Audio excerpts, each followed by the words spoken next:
So welcome everybody to what has previously been called the mid-quarter check-in. I think we're going to start calling it something more like town hall with campus leaders.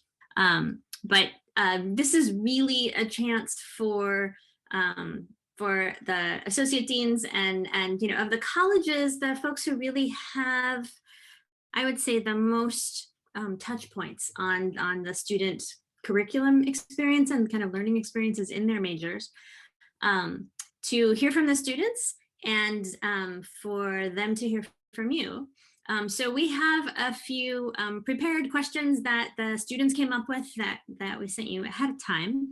And they're going to take turns asking these questions. But my job at this point is really just to say welcome and thank you so much for coming, and then to hand it over to my co-chairs of the Student Advisory Board, and they are going to run this session. Hi, everyone. My name is Lily. I'm a fourth-year human development major, double minor in education, Asian American study, and I'm one of the co-chairs this year, along with Era. So the way that this is going to work is we're going to, the students are going to ask a couple questions. Every student has an assigned question, and we're going to pose it to all the deans. I think, Navreet, you're up first with the question 1A and B. Of course. Well, hello, everyone. I think I should first introduce myself. My name is Navreet. I'm a third year, and my personal gender pronouns are she, her, hers. And the first question that we had was actually in regards to equitable access, and it is, what are the longer implications of equitable access? So hi, I'm Claire Waters. I'm a professor in the English department, and I'm currently the faculty advisor to the dean in Letters and Science. We are all watching equitable access with great concern, I would say. And I think there are some, in the form it currently is taking place, I think it's been pretty difficult for a lot of people. And I worry, I guess I would just say briefly that my long-term concern is that if it continued in the form it's in, the bookstore would not really function as a bookstore for our campus. And I find that problematic. I think there would be other outcomes as well, but I'll maybe let my fellow associate deans speak to some of the other possibilities. So I'm Michelle Igo. I'm Associate Dean, College of Biological Sciences. And we've been very active in expressing our concern about equitable access. One of our assistant professors of teaching has been trying to clarify what the questions are and what the issues are. A number of our faculty have online textbooks that are free. And so therefore there is some confusion where students are getting involved in equitable access and then finding out that they really don't need it. And so we've been very active in trying to get clarity out there so that students know whether it's a good deal for them to be part of the program or not, and whether they want to opt out. My name is Sue Ebler. I'm the Associate Dean for Undergraduate Academic Programs in the College of Agricultural and Environmental Sciences. You can see our college logo. If you're in our college, you can download a whole bunch of Zoom backgrounds. The Associate Deans actually met quite extensively with the bookstore, and representatives from Student Affairs were at those meetings in the spring and asked lots of questions. Many of those questions, I would say, remain. And we have had conversations with a variety of people. I think right now we understand that the campus is trying to look at it and evaluate it and trying to do some assessment, and that has to happen as the next step. The faculty in our college are very concerned. Our faculty executive committee also was pretty vocal in the spring about the concerns, and in general, our faculty have been fairly vocal about it. All that being said, we do have to assess it and see for the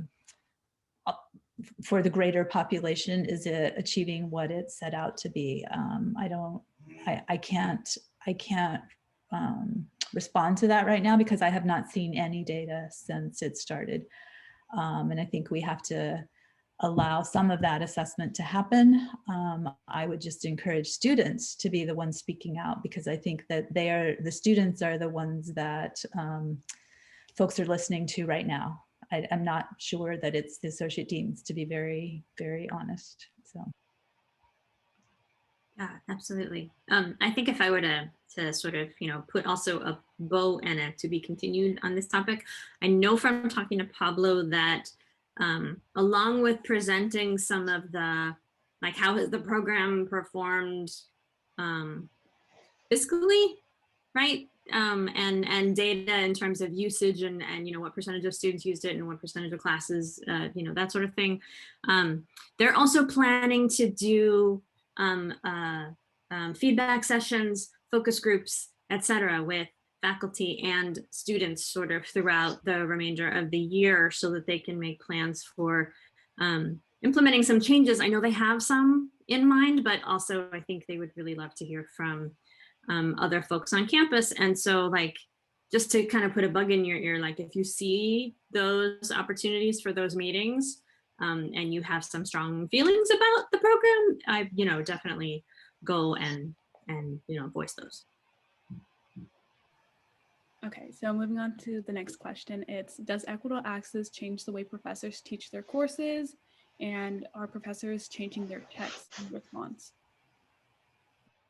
I don't think it's changing the way professors teach their classes.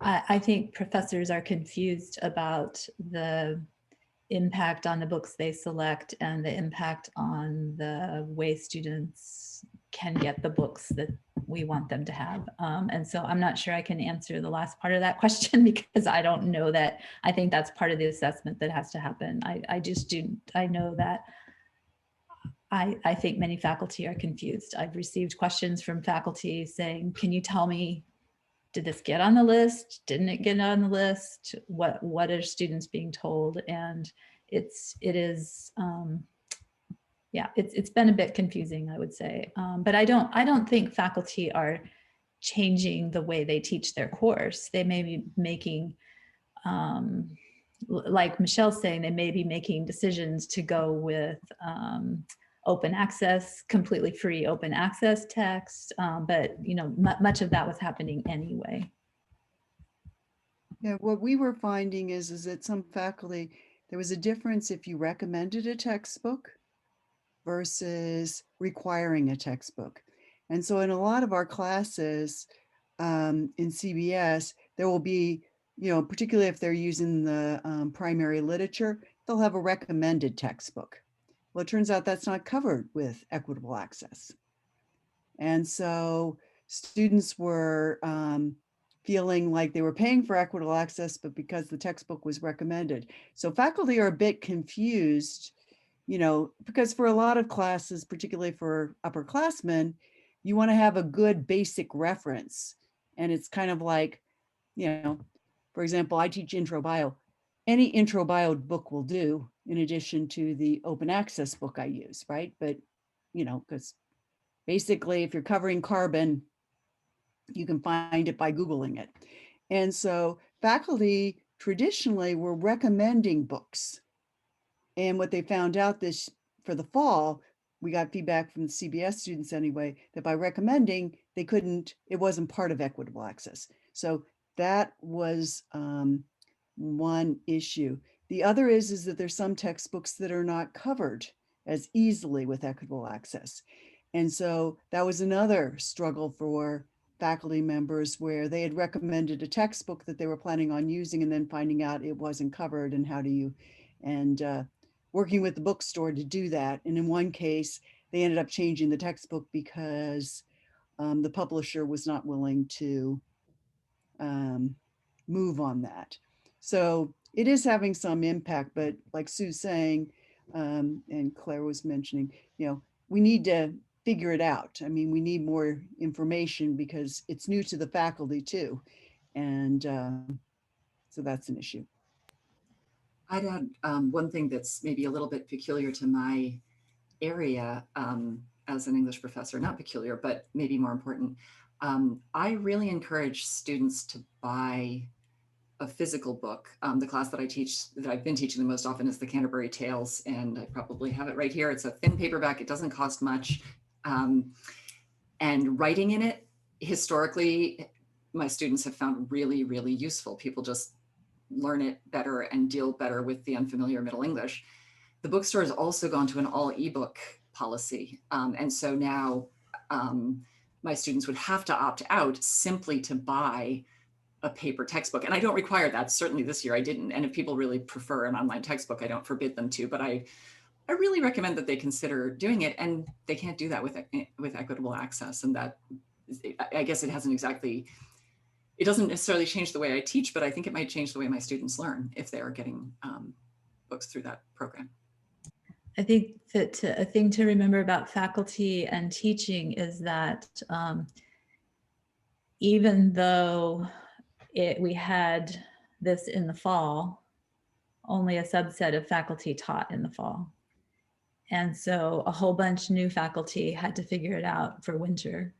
A whole bunch of new faculty are going to have to figure it out for spring. And this is what happens with everything. It's like online learning too. A whole bunch of us figured out how to do it in the spring, but not everybody.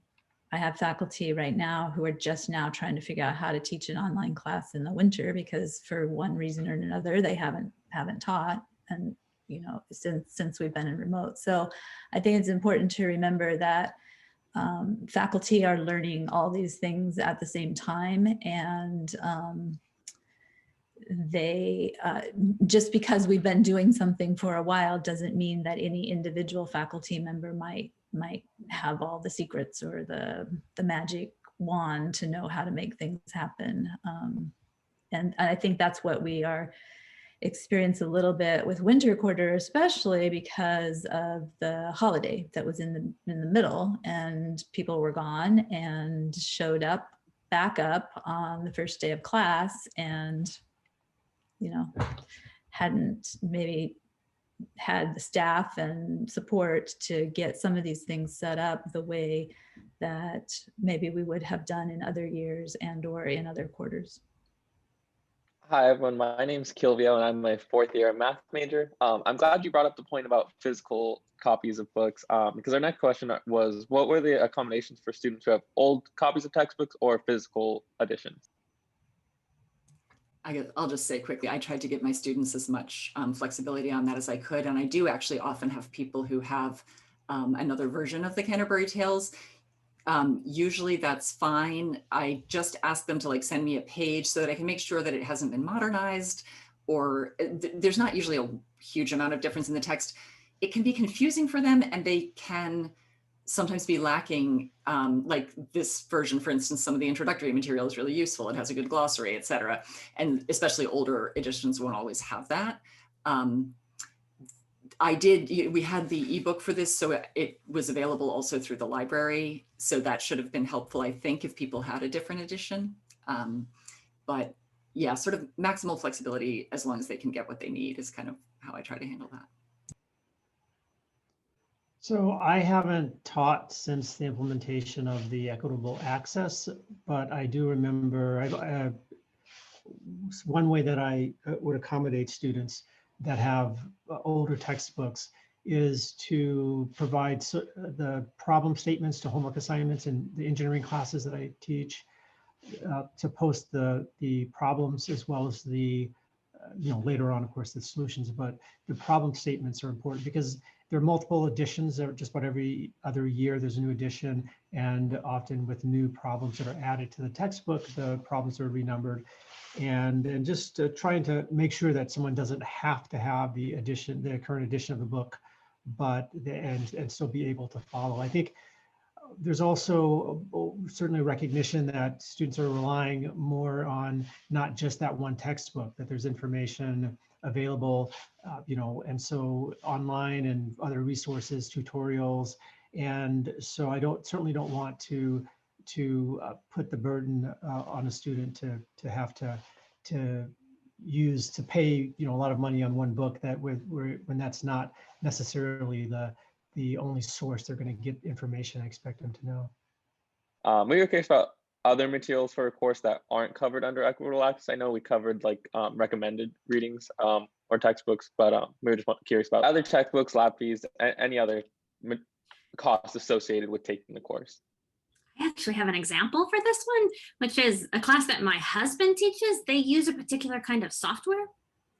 And previously the software, like they got it an ISBN number. And so it was sold through the bookstore previously. And this time my husband is going back and forth with the bookstore guys. And then they were going back and forth with the company, trying to get the company to participate in the Equitable Access program so that the software could be covered under that. So it was a whole, it took a lot of effort on the part of this one faculty member to, get something covered under the program that normally students would have just bought at the bookstore, with your financial aid card or just, normally. We also have the course material fees, right? So for most of the for a lot of science classes with labs associated or with hands-on types of things, there are separate fees associated with courses, like either $65 or $80 are the most common ones, where that would be for other materials that you might need associated with class. So that is very common for science classes and art classes, any kind of studio classes, etc. Textbooks are not covered under course material fees. Okay, so those are two separate, that's why I was asking. So there's one set, there's a committee on campus, I'm on it, which looks at the course material fees. And for example, I'm a microbiologist. We need to rent microscopes, right? From the microscope pool. Students pay a fee so that they can have a microscope, right? And, chemistry types of things. Chemistry would have a fee because you're going to need glassware and beakers and all the other kind of stuff. So that type of stuff is covered under your course material fees. It's for a course and it's in Schedule Builder. Textbooks cannot be covered under your course material fees. So there's a big distinction. The problem with software is software can be in one of the two categories. So sometimes course material fees will cover software or other kinds of things. So it's kind of like campus hasn't figured out where that's supposed to go. You can you can request a fee waiver for the course materials fee too. So just to make sure students know that the students can request a fee waiver for the course materials fee. I don't know the process and the details of that, but you can definitely request that. So if you have other students ask about it, make sure they know that a waiver can be requested. Like Ralph, I haven't taught with this equitable access, but I think there are things that maybe an instructor would recommend, but aren't textbooks. So example might be a lab notebook. I don't know if that's covered under books, open access or equitable access. I don't know, but I would require a lab notebook if I was teaching a lab class, or, I see students walking around with drafting things and art pencils and those kinds of things. I don't know if those are covered under equitable access or not. I'm guessing not, and that was a question that we tried to get clarified last spring. But I don't actually know the answer to that part of it. If that is part of your question, I don't know the answer. Okay, thank you. That's really useful. And I think, a whole bunch of really useful information in that last chunk. So, thanks for asking that one. All right, let's move on to number 2, I think. My name is Ada Gutierrez. I am one of the co-chairs of the Student Advisory Board. My pronouns are she, her, hers. And I just had a question about instruction flexibility and accommodations during these times during COVID-19. So what is each college doing now for their students in order to provide accommodations and an interactive learning environment? In the College of Engineering, we're currently considering extending the flexibilities that we offered students last quarter and since spring, to allow students to take courses in their major, pass, no pass. And of course, the campus extended that flexibility for this quarter for the deadline to be the last day of instruction and the not counting toward the 1/3 unit cap. And so we will we'll be making an announcement soon because we think it's important. Either way we decide, it's important that it's very clear to students if certainly if there's been a change. But we do hope to be able to extend those flexibilities. And something we've been doing in the advising office is getting our peer advisors to interact more with students, recognizing that many students are remote, they're at home, they're not necessarily interacting with as many groups or friends as you have in the past. Some of you are able to keep that up, and that's great, but recognizing that there's more than just academics and studying, and that connection is really important. So getting our peer advisors to work with groups of students in our college to interact with them and for support. And so that's all I'll say for now. I guess I'll say, as you probably know, some of the flexibilities are sort of campus-wide. So some of the ones that Ralph mentioned, extension of the date for pass, no pass, for instance, and so forth. I would say at departmental levels, the main thing that's happening is, first of all, I think a lot of really emphatic messaging to faculty to remember to be flexible and responsive, and to be aware of the very, very many different things that people are dealing with. And I think one of the things that's meant for faculty has been thinking about how to balance asynchronous and synchronous parts of class so that people for whom being there synchronously is really challenging or even impossible can still get the full experience of the class, but then you have a piece that maybe is optional or that can be done by other means, but that if people want to come and be part of a discussion, they can. So that's not sort of a formal instructional flexibility, but it's flexibility in instruction. And I think people have been trying to maintain that, and also sort of figuring out what works, right? You start class and this thing that you thought would go fine turns out not to be going very well. I've heard some really nice stories about people kind of realizing that and saying, okay, wait, we're gonna have to change that up. Everybody bear with us. We're gonna try to do this differently. I hope that's been reflected in you all's classes. It's been a huge shift for everyone, obviously. And I think a lot of what's challenging is the huge variety of things people are facing in this moment. Yeah, well, one of the challenges also in terms of the flexibility that at least in CBS we're running into is short-term flexibility versus long-term.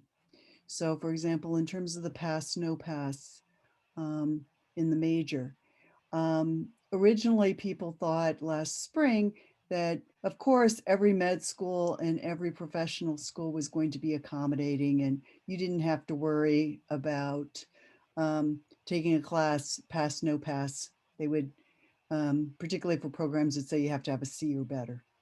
And what we found out is that some of our students who are applying to these programs were telling us, no, you guys, that they want us to have a letter grade. And so one of the challenges we've been running into is balancing the long-term needs for the pre-professional students in particular, and being flexible in the short term.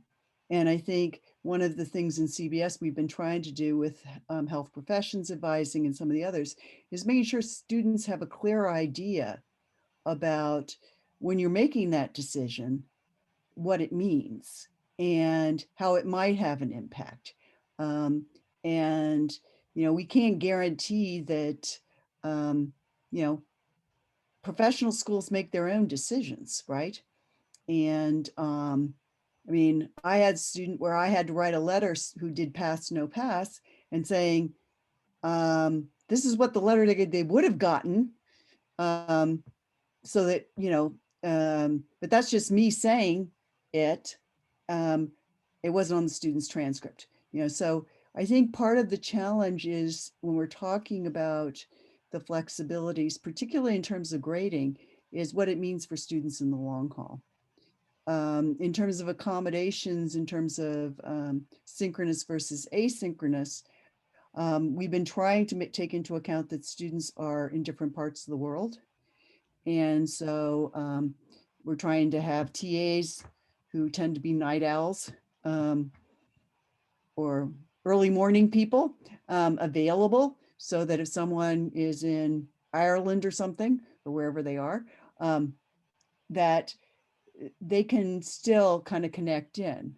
At the same time, one of the things that we've been figuring out is that there is, we lost a lot going remote. I think you guys know that, but just the, particularly for incoming freshmen, just the few minutes after class where you're complaining about the professor or how hard the tests are, or getting a perspective, about something, they don't have that. And so that isolation among the students, particularly in, some of our larger undergraduate classes, that they don't have the advantage of someone who's been on campus long enough to realize that lots of students are in the same situation. You're not the only one who's struggling with the exam, or the only one who's never heard of a topic. And so one of the challenges we have as a campus is dealing with some of the mental health issues and the realistic evaluation. And for me, that's something that's really concerning, particularly for our, incoming freshmen and transfer students who, if you think back to when you started, that the freshman shock or the transfer, coming from a small class into, this huge university, but at least you had your classmates who could kind of tell you weren't alone. And the incoming class during this remote time, I think, is struggling a lot.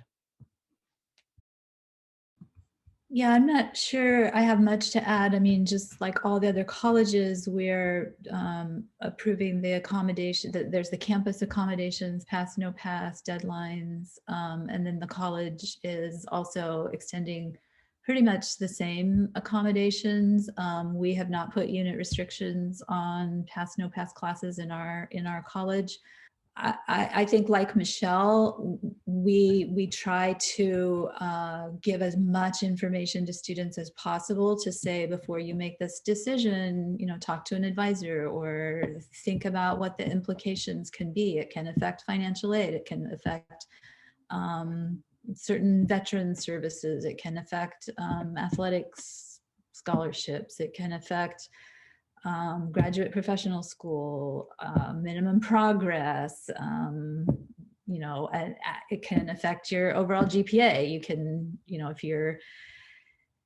if you take most of your classes pass, no pass, and you only take one for a grade and you don't do well on that one for a grade, then you have a low GPA for that quarter, even if you passed the other classes. So it can have implications. And so we just really try to give students as much information. So in our college, we have a very strong philosophy of empowering students to make decisions for themselves by giving them as much information, guiding them, and coaching them.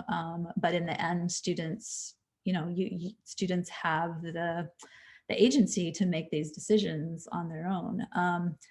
I worry, I've been looking at some student records. I worry about students who are taking many classes in a quarter, pass, no pass, because I'm not sure they're setting themselves up for success in the next quarter, especially if the class is a sequenced class.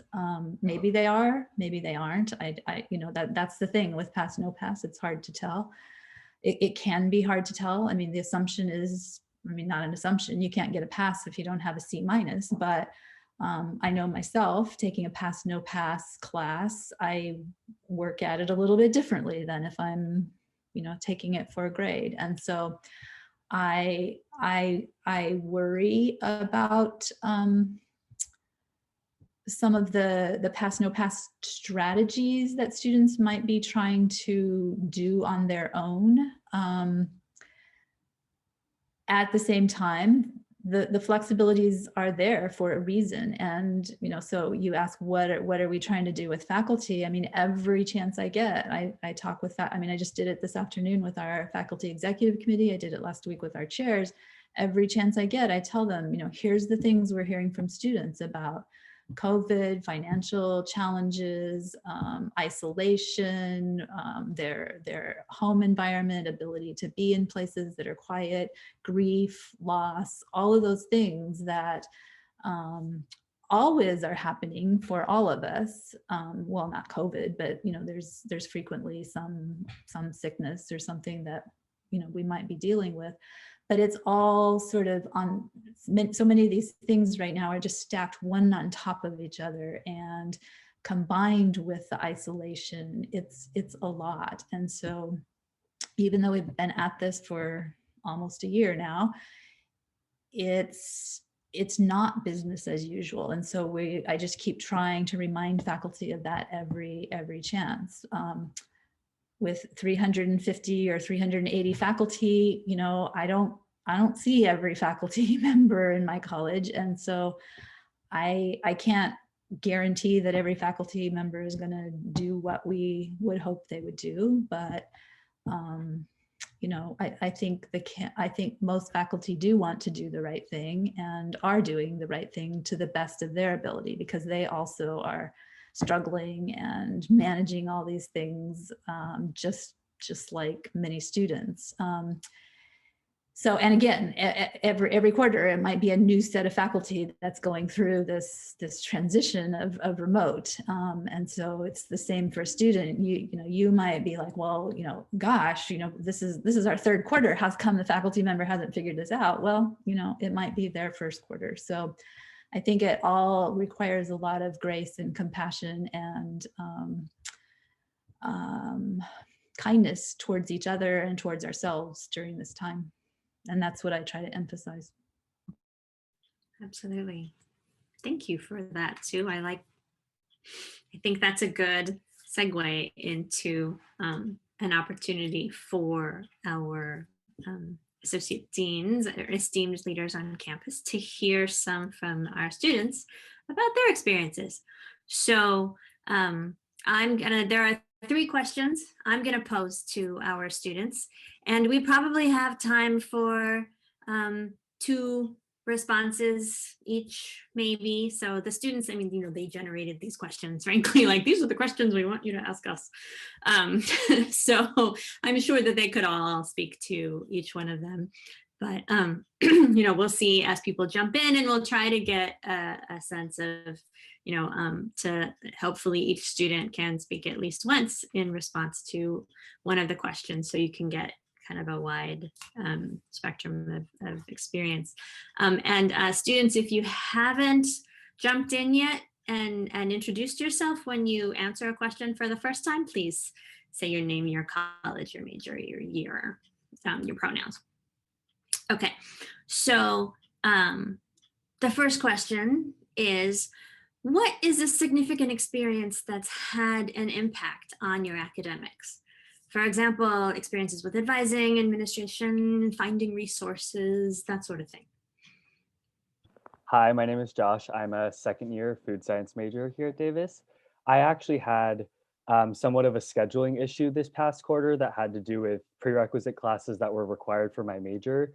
And I noticed that possibly related to the pandemic, whether or not it has to do with consolidation of sections or lectures or whatever that may be.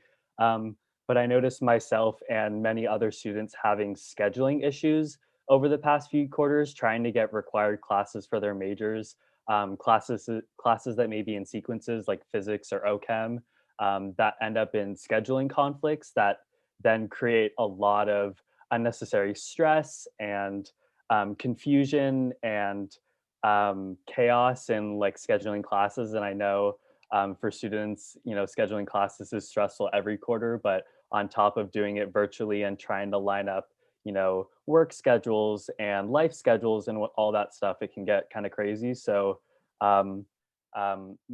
personally, I've had some difficulties with my class scheduling. And whether that is because I'm still an underclassman, so I'm still kind of trying to get through those prereqs. Maybe that's what it is.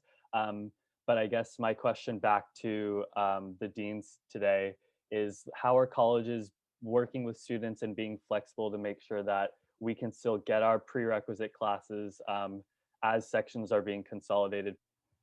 Well, I can talk a little bit about that for some of the intro classes. Just so you're aware, it's equally frustrating for the faculty because we didn't find out if we could combine things or what was happening. And so a lot of things that were like, for example, in winter quarter, but it was really at the last minute in fall, we didn't know we were going to be combining sections, right? So part of the challenge was, as campus was adapting to letting classes go remote, there was also confusion. Faculty didn't understand what synchronous and asynchronous meant. Okay. And so what ended up happening was that people were saying, well, my class is, they can take the lecture any time, but my exam has to be at a time. And then what would happen is the students would say, oh, the class is asynchronous. Can I join your class? And people would say yes. And then it would be like there would be this conflict. So I think for scheduling in fall in particular was very challenging for both the students, et cetera. I think we did a little better in winter, and spring should be, I think the registrar in campus is really helping now. Things should be set up in advance and we can accommodate. But, as I said, it was sort of like, for example, I had a class and all of a sudden it disappeared. And it was like, okay, what am I going to do with all the students, right? So it had to do with the synchronous, asynchronous issue, where two classes were giving finals at the same time because they condensed down and moved. So we hear your pain, and the faculty were also going crazy. And there are mechanisms in place if you go talk to your advisor. If you don't have a prereq, we're being very flexible with that, trying to work with students to see if we can work with your schedule to try to make sure you stay on track. Prereqs are there for a reason, in that usually we do a study, and it's like, do students, if they, like, for example, if you're taking students who don't have any math background don't do as well in chemistry, for example, those kind of things. And so usually prereqs are there for a reason, because students who have the prereq do better than students who don't. But during these time periods, if you're running into that problem, go talk to your advisor. They'll come up with a plan for you. Yeah, okay, so the question is, what's a significant experience that has had an impact on your academics? For example, experience with advising, administration, finding resources, etc., that you feel like our associate dean should know about.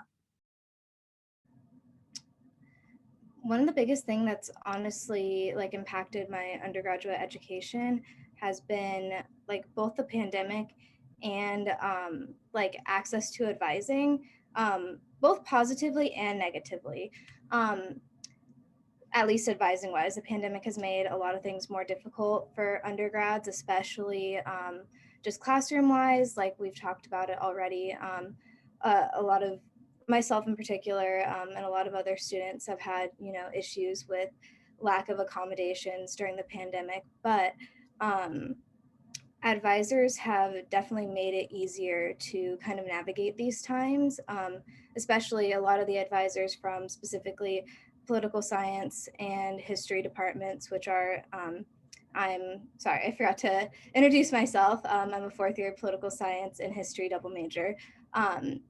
But the advisors in my department have been particularly helpful in one, helping students navigate our schedules like during these kind of trying times, and two, by offering resources like remote internships. Like that's a really big thing that, I got a remote internship through like an advising email that was sent to me through the political science department.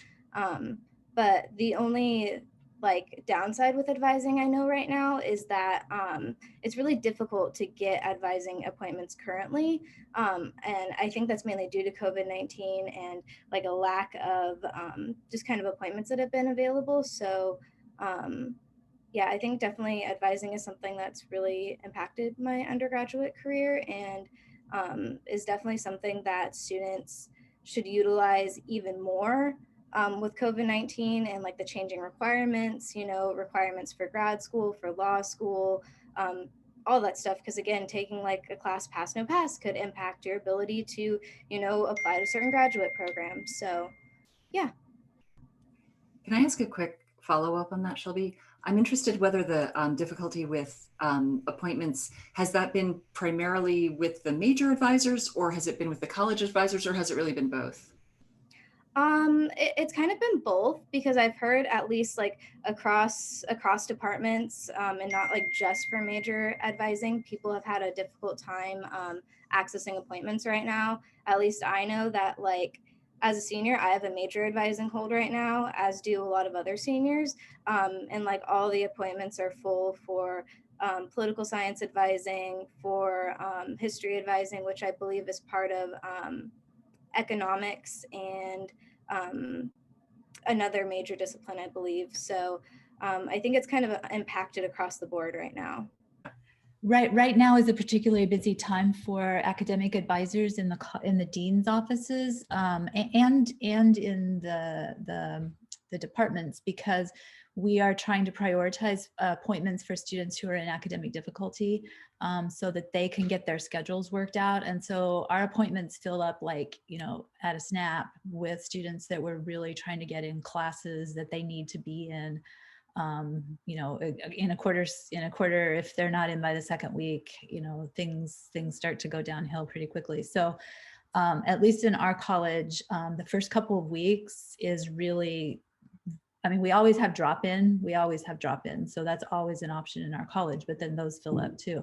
But the first couple of weeks of every quarter is really slammed with trying to support students in academic difficulty. So if you can plan your question, and I know sometimes you can't, but if you can plan to set your appointment after the first couple of weeks, then usually it's a little bit easier to get in, at least in our college. So.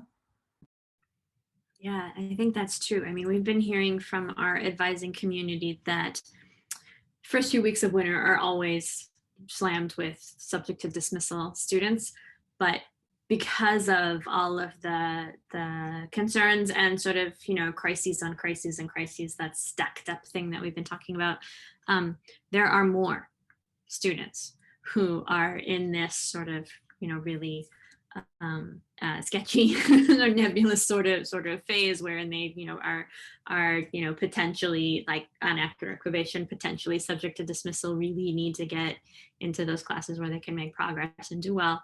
And so it's the usual slammed at the beginning of winter, like times 10.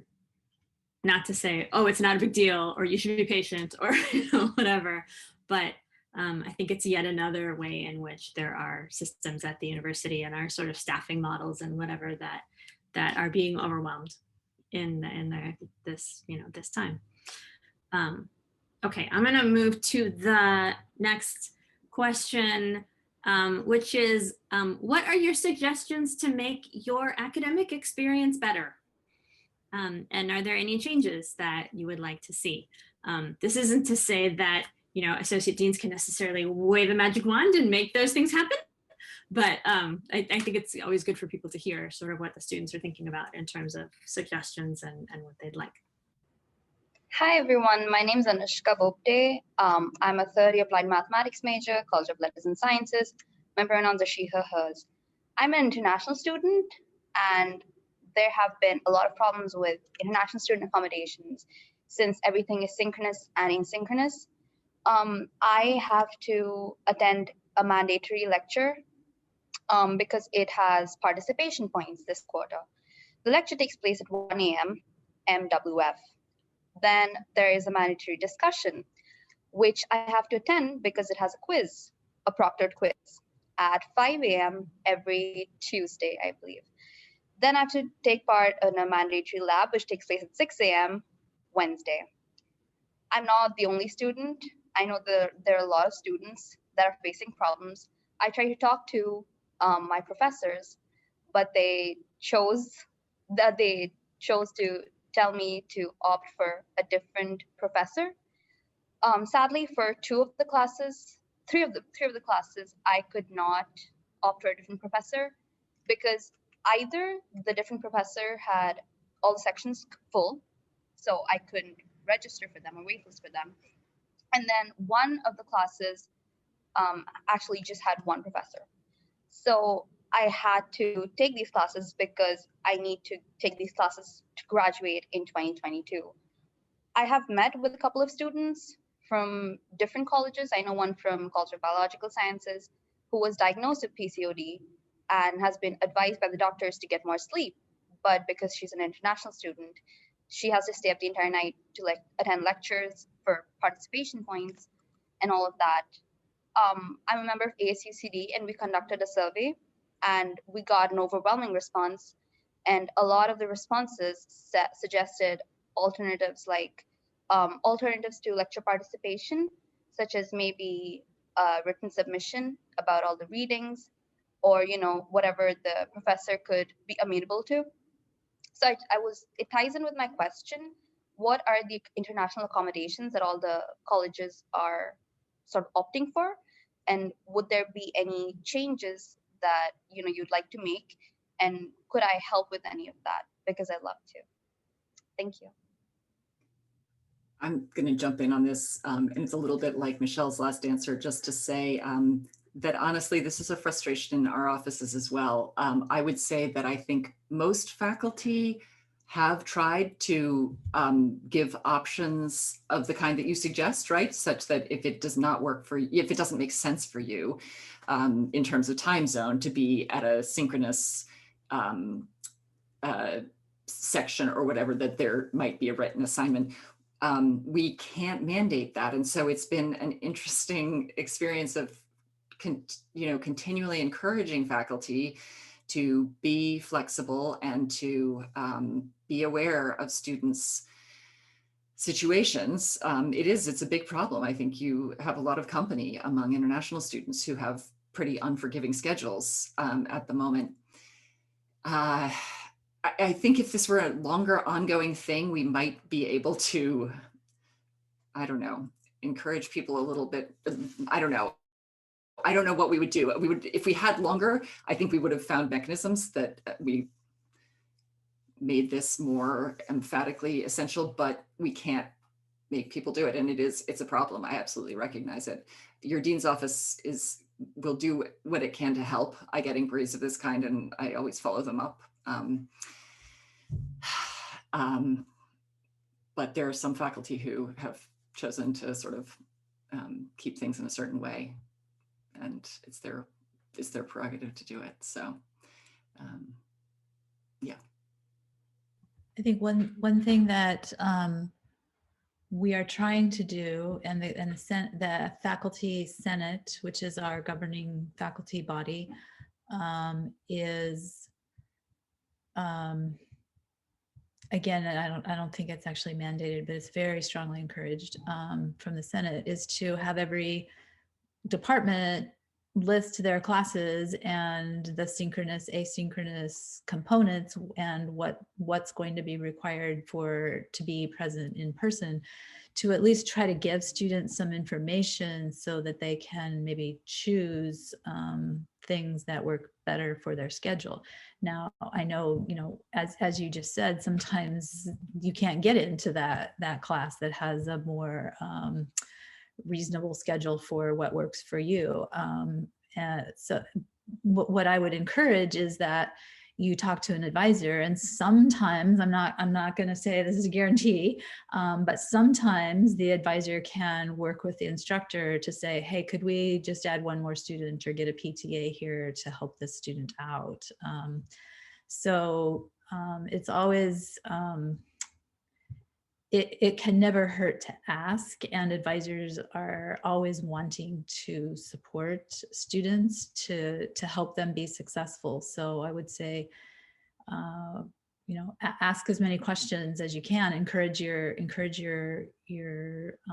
colleagues, your student colleagues, to be asking and getting support from advising resources. Talk to faculty, talk to the TAs in your classes. But as Claire said, in the end, we can't. We're not currently mandating it. I mean, it gets back to just, you know, one of the earlier questions about the accommodations. We're really wanting, encouraging, you know, putting it in their face as much as we can to be accommodating to students, but in the end, faculty will do what they're going to do too. So yeah, and I mean, I would say that across campus, the vast majority of faculty are making various kinds of accommodations. They may not be making all the accommodations all the time, and then you've got the ones who aren't. And I really feel bad, Anushka, that you seem to have 3 of these people all at the same time, right? That just makes it really, really challenging. Yeah, you know, recommendations only go so far, and you seem to have gotten the short end of the stick this quarter. I would still, you know, I think the recommendation to work with an advisor to see if maybe you can get into at least one of those other sections that, you know, offers other alternatives or is more asynchronous or something is a good one. what, can you remind me, what is your major, Anushka? Applied mathematics. Have you been in touch with the major advisors or the undergraduate chairs in the department at all? I'm not suggesting you should have. I'm just sort of curious who you've spoken to. I met with them last quarter. This quarter, I tried to fix an appointment and they weren't available. Yeah, for advising, right, that like we were saying right now is difficult. You might still want to try to get in touch with, you know, whoever would be the undergraduate education, like faculty coordinator or chair or something for that department or that major. That might be a little, you know, another way to sort of try to have some contact there that might help.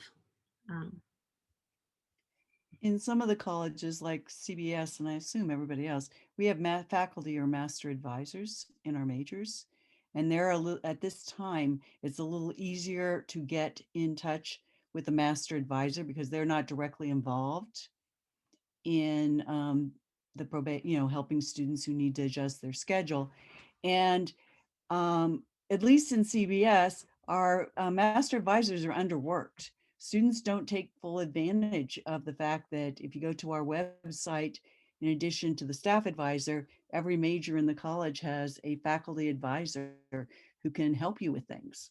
And that's a really good resource because then you're right in, they know the colleagues in their departments and things like that, and they can help. Whereas, you know, a staff advisor might not have the inroads or the clout as a colleague. You know, I was master advisor in microbiology for years. And if I ran into a problem like this, of course, I couldn't do it now, but I would go down the hallway and knock on a door and say, look, we've got this situation, can you help? And maybe in applied math, there's probably a master advisor who could be an advocate for you too. Yeah, we tell the students in our college, and I don't know, Joshua, you can tell me if you heard it or if you remember it.